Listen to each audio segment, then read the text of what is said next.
اساتذہ کرام، آج ہم نے بچوں کو رے کے خاندان کا آخری حرف یہ بھی کروا دیا۔ ہم نے اس حرف کی ان کو اچھے سے پہچان کروا دی۔ کہانی کے ذریعے اور بہت سی سرگرمیوں کے ذریعے ہم نے ان کو نئے نئے الفاظ بھی بنانا سکھا دیے۔ مصوت و مصمتوں کی بھی ہم نے دہرائی کروائی۔ اس کے علاوہ آپ بھی دہرائی کے لیے ضروری ہے کہ جماعت میں اس حرف کو بلند آواز میں دہرائیے اور بچوں کو یہ بتائیے کہ اس سے کوئی بھی نیا لفظ شروع نہیں ہوتا، یا تو یہ آخر میں آتا ہے یا پھر درمیان میں۔ اس کے علاوہ QR کوڈ کو اسکین کر کے اس کے متعلقہ بچوں کو ویڈیوز دکھائیے۔ اسٹیم ایجوکیشن کی سرگرمیاں بچوں کو لازمی کروائیے۔ اب میں آپ کو بتاؤں گی کہ وہ سرگرمیاں کون کون سی ہیں۔ سائنسدان میں ٹیلی ویژن کا تعارف کروائیے اور بچوں کو بتائیے کہ ٹیلی ویژن کو دور سے بیٹھ کر دیکھنا چاہیے، کیونکہ قریب بیٹھ کر دیکھنے سے نظر کمزور ہو جاتی ہے۔ جدہ میں بچوں کو یہ بتائیے کہ ٹیلی ویژن ہمیں تصاویر اور آواز کے ذریعے خبریں اور پروگرام دکھاتا ہے۔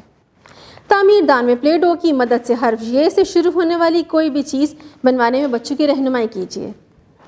رنگ دان میں اوپر دیے گئے یالا باری کے خاکے میں رنگ بھروائیے۔ ریاضی دان میں اس سبق میں موجود حرف یہ سے بننے والی چیزوں کی گنتی کروائیے۔